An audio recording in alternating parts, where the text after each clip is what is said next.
La ictericia. Primero que todo es importante conocer su concepto. Podemos definir a la ictericia como la coloración amarilla de la piel y las mucosas que va a estar causada por un aumento de la concentración de la bilirrubina sanguínea. O sea, en este caso lo que va a suceder es que se va a pigmentar tanto la piel, las escleras y el paladar blando. Es importante saber que la concentración normal total de la bilirrubina en sangre varía entre 0,3 y 1 miligramos por decilitro. Entonces, lo que va a estar sucediendo es que cuando la concentración de bilirrubina sérica supera los 2 miligramos por decilitro, se exterioriza clínicamente como ictericia, o sea, vamos a decir que ese es el valor ictérico.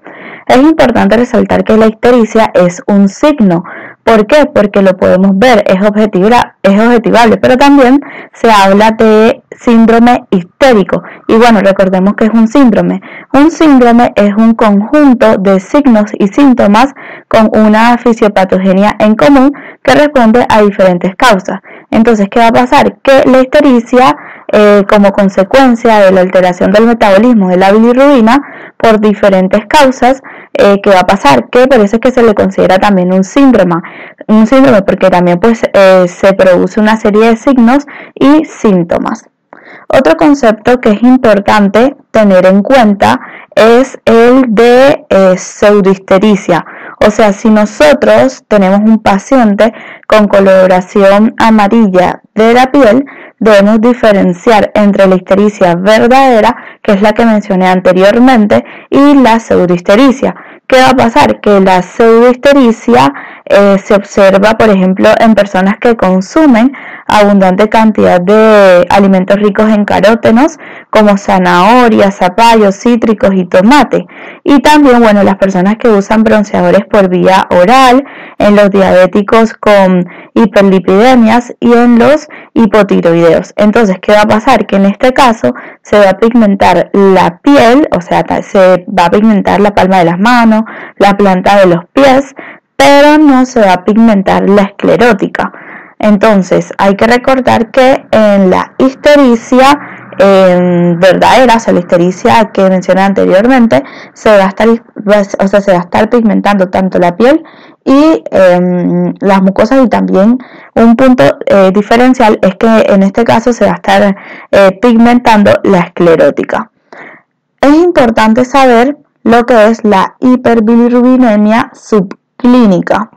¿Qué va a pasar? Que cuando la bilirrubina está aumentada, pero no alcanza el umbral histérico que mencioné anteriormente, que es los 2 miligramos por decilitro, o sea, la bilirrubina está aumentada más de lo normal, pero no llega a los 2 miligramos, ¿qué va a pasar? Que ahí, en ese caso, se llama hiperbilirrubinemia subclínica.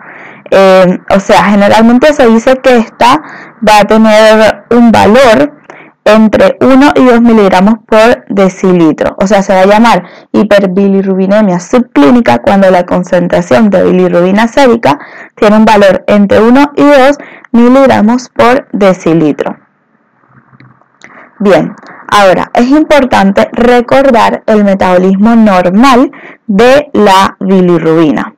¿Qué va a pasar? Que este metabolismo obviamente tiene varios pasos. Va a tener formación, transporte, captación hepática, conjugación, excreción. Hay que tener en cuenta que cuando hay una alteración en la formación, transporte, captación, conjugación, lo que va a pasar es que va a aumentar la bilirrubina indirecta. Ahora, si hay una alteración en la excreción, en ese caso va a aumentar la bilirrubina directa. Entonces, recordemos que el origen principal de la bilirrubina es la degradación de los glóbulos rojos. Entonces, ¿qué sucede? Que los glóbulos rojos, después de 120 días, que es su vida media, lo que va a pasar con ellos es que ellos se destruyen y van a liberar hemoglobina. ¿Qué va a pasar? Que la hemoglobina se divide en globina y hemo. En cuanto al hemo, tenemos la hemoxigenasa, que es una enzima que cataliza la degradación del hemo. Entonces, ¿qué va a pasar? Que esta enzima va a actuar sobre el hemo y genera biliverdina. Acá va a estar actuando la biliverdina reductasa. O sea, esta bilirrubina reductasa va a estar actuando sobre la biliverdina. ¿Y qué va a pasar? Que va a originar la bilirrubina. Esta bilirrubina que se generó acá es insoluble en agua. Entonces, ¿qué va a suceder con ella? Que esta bilirrubina insoluble en agua se tiene que unir a la albúmina. ¿Para qué? Para solubilizarse y de esa forma poder ser transportada al hígado. ¿Qué va a pasar? Que esta bilirrubina que se generó acá, que está unida a la albúmina, es la bilirrubina indirecta o no conjugada, o sea, es la bilirrubina que no ha llegado al hígado. ¿Qué va a pasar? Que esta bilirrubina indirecta o no conjugada, cuando llega al hígado, es que se va a transformar en bilirrubina directa o conjugada. Entonces, para que se forme esta bilirrubina directa o conjugada, se van a dar ciertos pasos en el hepatocito. ¿Qué va a pasar? Que estos pasos van a ser captación, conjugación y excreción. En cuanto a la captación, esta consiste en la entrada de bilirrubina indirecta o no conjugada al hepatocito. Esto se da gracias a un fenómeno de transporte, o sea, se va a estar dando gracias a lo que sería un transporte pasivo de difusión facilitada, que se va a encontrar, se va a estar dando a través de la membrana sinusoidal. ¿Y qué va a pasar? Que gracias a unas proteínas citoplasmáticas que están dentro del hepatocito, que se llaman ligandinas Y y Z, estas lo que hacen es que impiden que esta bilirrubina indirecta o no conjugada regrese a la sangre. Ahora, si hablamos de la conjugación, esta se va a producir dentro del hepatocito. Y acá, la bilirrubina indirecta o no conjugada, lo que va a pasar con ella es que se va a conjugar con ácido glucurónico. Esta reacción va a estar catalizada por una enzima que va a ser la UDPGT, o también se le llama glucuroniltransferasa. Y bueno, de esa forma se estaría generando bilirrubina directa o conjugada. Luego tenemos el otro paso, que es la excreción. En este caso, esta bilirrubina directa o conjugada es transportada a través de la membrana canicular y pasa a la bilis. Entonces, esa bilis obviamente se va a concentrar en la vesícula biliar. Ahora, por contracción de la vesícula biliar, la bilis es excretada al duodeno. Cuando la bilis está en el duodeno, la bilirrubina directa o conjugada se va a transformar. O sea, ¿qué sucede? Que las bacterias intestinales la transforman y puede seguir tres caminos. Una parte se reabsorbe por el circuito enterohepático, una parte es absorbida y eliminada por la orina en forma de urobilinógeno y la mayor parte se excreta con las heces en forma de estercobilinógeno, y es lo que le da el color a la materia fecal. Bueno, teniendo en cuenta lo anterior, hay que saber que la ictericia se clasifica. Vamos a tener ictericias prehepáticas, que estas cursan con un aumento de la bilirrubina indirecta. Vamos a tener ictericias hepáticas, que cursan con un aumento de la bilirrubina, tanto directa como la bilirrubina indirecta. Y tenemos las ictericias poshepáticas, que cursan con un aumento de la bilirrubina directa. Entonces, ahora vamos a hablar acerca de cada una de estas. Si hablamos específicamente en relación a las ictericias prehepáticas, bueno, ya sabemos que estas cursan con un aumento de la bilirrubina indirecta. En este caso, la clínica de estas ictericias prehepáticas va a ser la siguiente. O sea, los pacientes van a tener orina clara porque va a estar aumentada la bilirrubina indirecta, que recordemos que al estar unida a la albúmina no filtra por el riñón, por eso es que hay orina clara. Las heces van a ser normales o hipercólicas, o sea, cuando nosotros hablamos de hipercolia, este es el aumento anormal de la cantidad de pigmentos biliares en las heces. Y bueno, para tener en cuenta, cuando decimos acolia, esta es la decoloración de las heces por falta de pigmentos biliares, y cuando nosotros decimos hipocolia, esta es la disminución anormal de la cantidad de pigmentos biliares en las heces. Entonces, en este caso, el paciente va a estar presentando heces normales o hipercólicas, es decir, un aumento anormal en la cantidad de pigmentos biliares en las heces. En cuanto al hígado, bueno, el hígado va a estar sano y hay que tener en cuenta que la esplenomegalia, o sea, el aumento del tamaño del vaso, es un signo frecuente en este caso. Ahora, si hablamos de las causas de estas ictericias prehepáticas, acá vamos a tener que son aquellas donde hay una producción aumentada de bilirrubina, donde hay un déficit del transporte, donde hay una alteración en la captación, donde hay una alteración en la conjugación. Si hablamos específicamente de la producción aumentada de la bilirrubina, tenemos que esta se puede dar, por ejemplo, en la hemólisis. Recordemos que la hemólisis es la destrucción de los glóbulos rojos de la sangre, que va acompañada obviamente de la liberación de hemoglobina. Bueno, esta puede producirse por causas extrínsecas al eritrocitos, como en las anemias hemolíticas autoinmunes, también pues algunas infecciones, o también por causas intrínsecas del eritrocito, como la eferocitosis, que es un tipo de anemia hemolítica hereditaria, donde hay una alteración de la membrana del eritrocito que altera obviamente su forma y genera la hemólisis del mismo. Y también en este caso podemos mencionar la eritroblastosis fetal, que es un tipo de anemia hemolítica neonatal.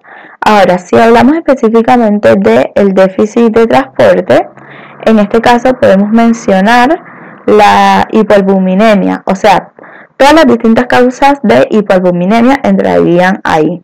También podemos mencionar algunos antibióticos como las sulfas, que lo que hacen es que desplazan la unión de la bilirrubina a la albúmina.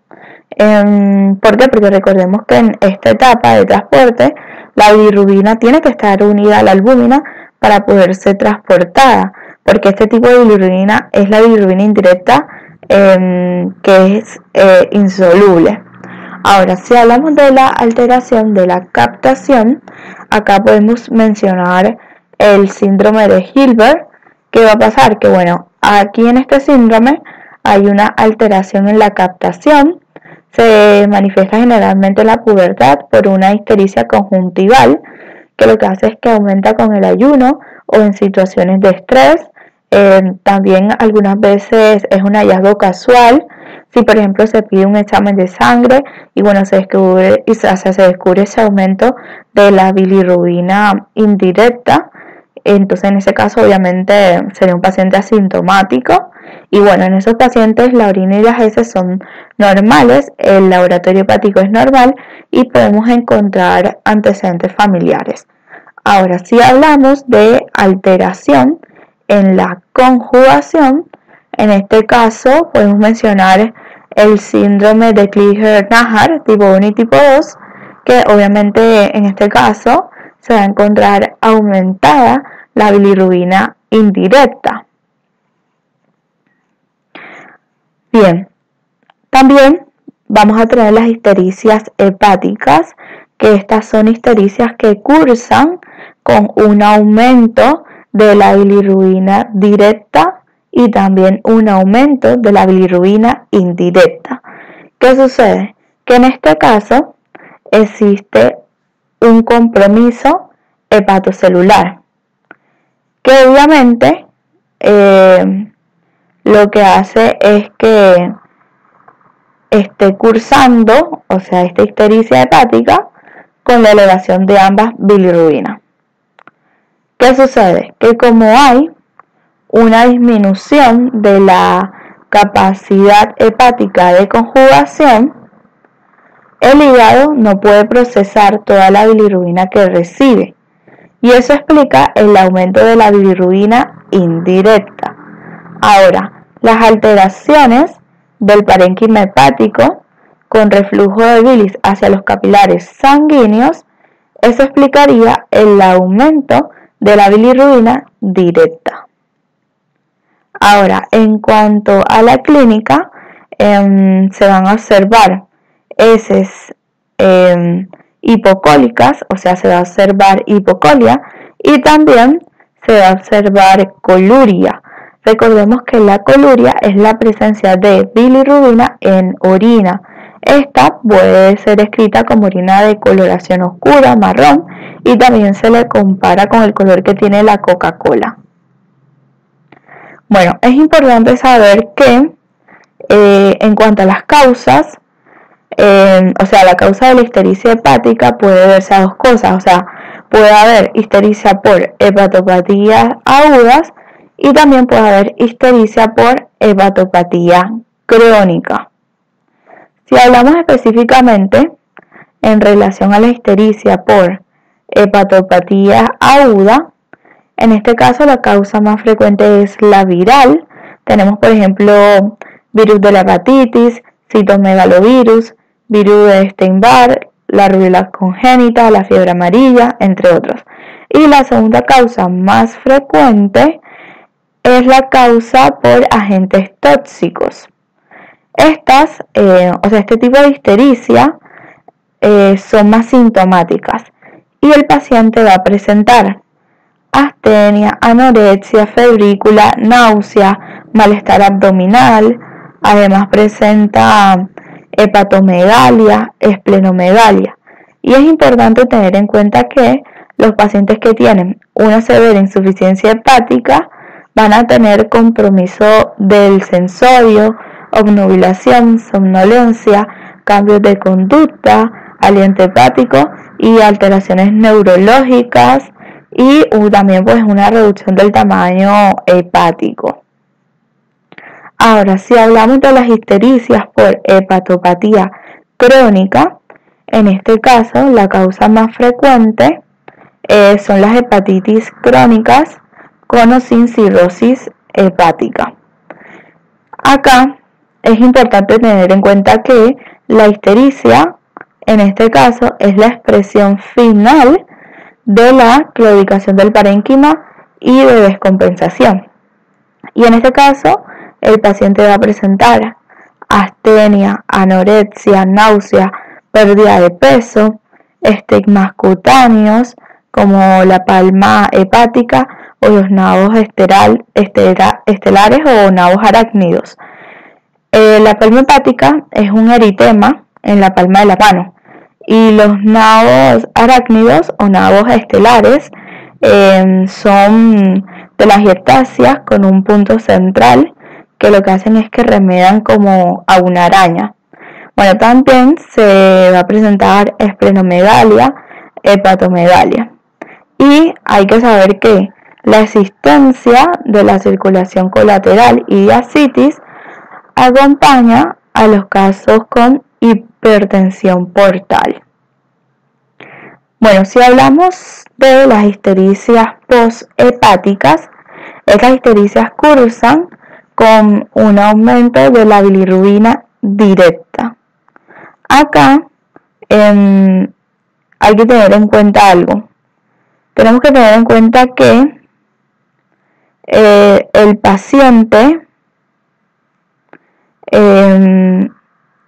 va a presentar orina color caoba, que esa sería la clínica, va a presentar heces acólicas o hipocólicas dependiendo del grado de obstrucción. Y bueno, las causas pueden ser intrahepáticas y extrahepáticas. Pero bueno, tenemos que tener en cuenta que en este tipo de ictericia, o sea, las ictericias poshepáticas, este aumento de la bilirrubina directa se da por causa obstructiva. Entonces, ¿qué sucede? Que la obstrucción de las vías biliares lo que hacen es que impide la excreción de bilis al intestino. Y lo que va a suceder es que se va a producir un estancamiento en los conductos biliares. A su vez, eso genera alteraciones en la estructura de los lobulillos hepáticos hasta que se permite el paso de la bilis a los capilares sanguíneos. O sea, la bilis va a pasar a los capilares. Bien, eso es importante tenerlo en cuenta, o sea, que las ictericias poshepáticas se dan por causa obstructiva. Y bueno, lo que mencioné anteriormente, que en cuanto a la clínica, la orina va a ser color caoba y va a haber acolia o hipocolia dependiendo del grado de obstrucción. Y bueno, en cuanto a la causa, hay que saber que la obstrucción al flujo de bilis se llama colestasis. Y bueno, esa colestasis puede ser intrahepática y también puede ser extrahepática. Es muy importante diferenciar esto porque la colestasis intrahepática son de tratamiento médico. Y si hablamos de las colestasis extrahepáticas, estas son de resolución quirúrgica. Y bueno, es importante saber lo que es síndrome coledociano. Se le llama así al conjunto de síntomas característicos de la colestasis extrahepática. Y bueno, hay que saber que la colestasis extrahepática puede tener distintos orígenes. Y bueno, los que más se dan son el origen litiásico y el origen neoplásico, pero también hay otros que son, por ejemplo, la pancreatitis, y también vamos a tener lo que sería los parásitos, o sea, las parasitosis producidas por la migración de Ascaris lumbricoides al colédoco, pero eso lo voy a mencionar después. Entonces, ya sabemos que estas colestasis extrahepáticas tienen distintos orígenes. Si hablamos de el origen litiásico, hay que saber que litiasis es la formación o presencia de cálculos en algún órgano del cuerpo, especialmente en las vías urinarias y biliares. Bueno, si hablamos de origen litiásico, puede ser una litiasis del colédoco. Y bueno, va a cursar con dolor intenso, de localización epigástrica, que es de comienzo súbito, generalmente se presenta horas después de excesos alimenticios. Es un dolor que se da habitualmente durante la noche, despierta al paciente, es un dolor intenso, dura aproximadamente entre 15 minutos y 2 horas, también presenta irradiación hacia el hipocondrio derecho o a la espalda y se puede acompañar de náuseas y vómitos. En este caso se presenta agolia y coluria y también hay prurito. En este caso también va a haber dolor a la palpación hepática y hay que saber que una vesícula palpable y dolorosa con defensa abdominal es la expresión de una colecistitis aguda. Y hay que saber, bueno, que la colecistitis es la inflamación de la vesícula. Ahora, si hablamos del origen neoplásico, hay que saber que, bueno, esto puede verse a neoplasia de la vía biliar, de la ampolla de Vater o en la cabeza del páncreas, que lo que hace es que causa compresión sobre la vía biliar. Se observa un cuadro que es menos sintomático, por eso muchas veces se le llama ictericia fría, y el paciente va a presentar coluria, acolia, ictericia, prurito, que estas son las manifestaciones iniciales. Y tenemos que tener en cuenta que los antecedentes de pérdida de peso, anorexia, deterioro del estado general, pueden estar presentes como expresión de un síndrome neoplásico, diabetes o síntomas de mala absorción. Y bueno, hacen sospechar de neoplasias de páncreas. Y bueno, otras causas son pancreatitis y parasitosis producidas por la migración de Ascaris lumbricoides al coledoco. Es importante tener en cuenta estas definiciones. Acolia, que es la decoloración de las heces por falta de pigmentos biliares.